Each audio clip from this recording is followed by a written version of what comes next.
I want to start this video by being very clear. I'm going to speak a bit bluntly. I'm not going to be polite or hide behind fake civility. I'm done with the "aw shucks, let's work together" bipartisan routine that got us here in the first place, where Republicans steamroll ahead while Democrats sit around wringing their hands, wondering whether a strongly worded letter might fix things. Not today, because Republicans would never extend that courtesy to us. Donald Trump understands that too, especially now, as Democrats are finally responding after a shocking death that has shaken the GOP and forced Trump to effectively admit that his term is finished. We're going to break down this developing story, and you'll see exactly why I refuse to participate in performative civility politics anymore.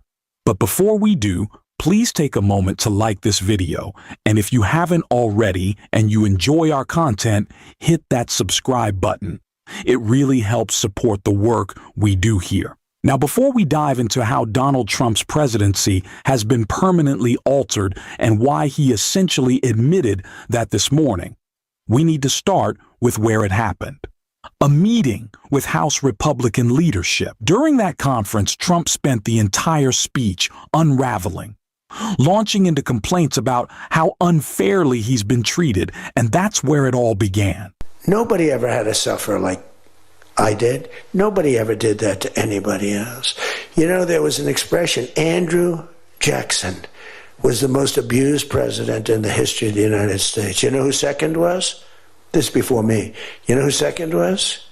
Abraham Lincoln. But he had a civil war, so we have to give him a pass. But Andrew Jackson was treated horribly. He was a great general and a good president. So bad that his wife died. I mean, his wife died. They were horrible. But I just saw a report came out the other day. I blow them away. He never got impeached twice. I got impeached twice or nothing. On a perfect phone call, remember? Perfect phone call. Oh, please. The negative coverage just won't stop for the worst president in American history. And honestly, this is something I genuinely do not understand about Donald Trump. It's also something I don't understand about Pete Hegseth, who leans into this more than anyone. They're constantly whining, the media coverage is so negative. Okay, but what exactly is there to cover positively when it comes to Donald Trump? Then you see Republicans stretch this complaint into something even more ridiculous. One of the dumbest lines they always trot out is, if Donald Trump cured cancer, liberals would still be mad. They'd say something like, bring back cancer, or think of all the jobs that would be lost. It's absurd. First of all, Donald Trump isn't curing cancer. He never will. And in reality, he's cutting funding for pediatric cancer research, the very programs that are meant to find cures for children. So no, liberals wouldn't lose their minds if Trump cured a disease. We just live in the real world and know that's not happening. Instead, we get the endless self-pity. They're so mean to me. This is so unfair. Boo-hoo!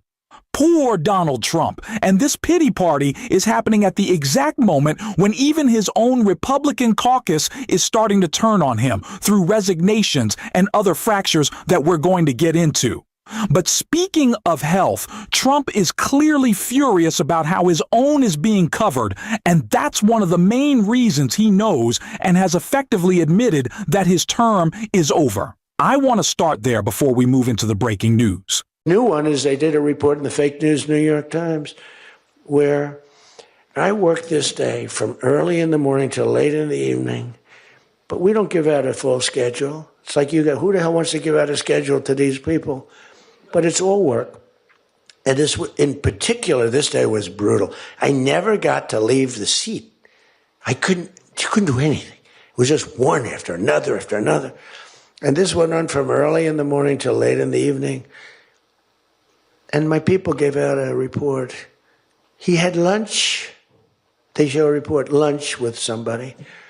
And they did a story. Donald Trump is slowing down. He only had lunch. And then he went back up and he said, that's malfeasance, whoever did, right? No, it's terrible. I was actually more angry with my people than I was with the New York Times. But they wrote a story, and it takes you a period of time to recover from these hits. And it's almost no matter what you do, but you have to keep a positive eye. But we have a fake press. Donald Trump's health is anything but fine. This is a man who is falling apart before our very eyes. And that New York Times report not only illustrated that Donald Trump is weaker than ever before, it's why he's doing fewer events. It's why he's holding fewer press conferences, but it shows who's actually in charge in this administration. It is Stephen Miller right now who has been put in charge of running Venezuela for at least the next couple of months. That is what the Trump administration is saying. The shadow president, Stephen Miller, is going to be running Venezuela. So why is Donald Trump doing fewer events? Why do we see him less and less while at the same time feeling like we can never stop hearing his voice? It is because everyone around him is grasping for power because they know all he does is watch TV, eat burgers, and post all day. That is it. And Donald Trump has less power than ever before because of it. And also because his control over Congress, it's non-existent. And it just got even smaller with this news right here. Speaker Johnson's majority hangs by a thread with sudden death. House Speaker Mike Johnson is heading into the midterm year with a razor-thin Republican majority after the tragic and sudden passing of the GOP lawmaker. California Representative Doug LaMalfa represented the 1st Congressional District in Northern California and was chairman of the Western Caucus. He was just 65 years old. House Majority Whip Tom Emmer announced that the congressman had passed away suddenly in a post on Twitter on Tuesday.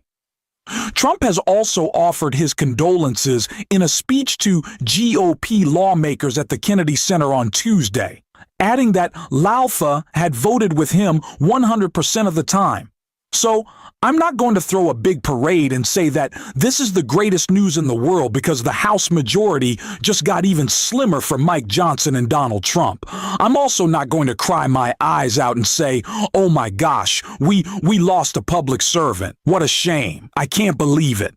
A man who voted to, protect pedophiles and cut SNAP and kick people off their health care. He was such a good man. He loved his community, man. I'm not going to do that, right? And I said at the beginning of this video that I'm going to kind of defy the civility of it all that we're expected to do at this point. And I'm going to do so by stating clearly that this has screwed Donald Trump. This has given us an opportunity to get even closer to Democrats taking the House before the midterms even happen. That it is not out of the realm of possibility. There is a non-zero chance that another Republican might, kick the bucket or resign from Congress, meaning Democrats would take over. And Donald Trump knows what Democrats taking over looks like, because he said it at this event today, and he wasn't happy about what it looks like. But you got to win the midterms, because if we don't win the midterms, it's just going to be, they'll find a reason to impeach me. I'll get impeached. We don't impeach them. You know why? Because they're meaner than we are. We should have impeached Joe Biden for 100 different things. Donald Trump knows that once Democrats take back Congress, it's over for him. He knows impeachment would come fast. I don't care what Chuck Schumer says. Any Democrat obsessing over the politics of impeaching Trump, in my opinion, has no idea what they're talking about. We've seen this before. During Trump's first impeachment, Democrats debated strategy. Trump struggled too, and yes, it helped him with his base. The second impeachment after January 6th was unavoidable. It had to happen. But here's the real issue. People don't trust Democrats, at least not the party leadership. Voters don't believe they'll do what they say. They think Democrats lack backbone, and honestly, they're not wrong. If you've spent a year saying Donald Trump is a criminal, that he's breaking the law, undermining institutions and damaging the country, and then you say, well, we don't want to impeach him for political reasons. People are going to see you as weak, and they should. If Trump broke the law, you impeach him. Full stop. No caveats. What drives me crazy is Democrats treating that's illegal like a mic drop. Okay? It's illegal. Now what? Have a plan. Say what you're going to do about it. Lawmakers like Mark Kelly, Alyssa Slotkin, and Jason Crow, veterans, have done this right. They didn't beg.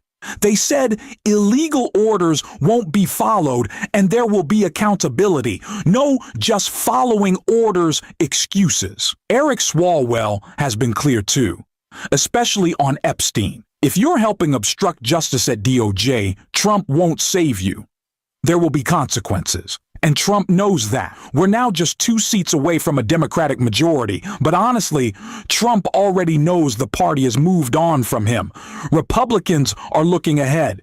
You can see it in the absence of J.D. Vance. Where is he? Missing from key moments. Quiet on Epstein. Quiet on Venezuela.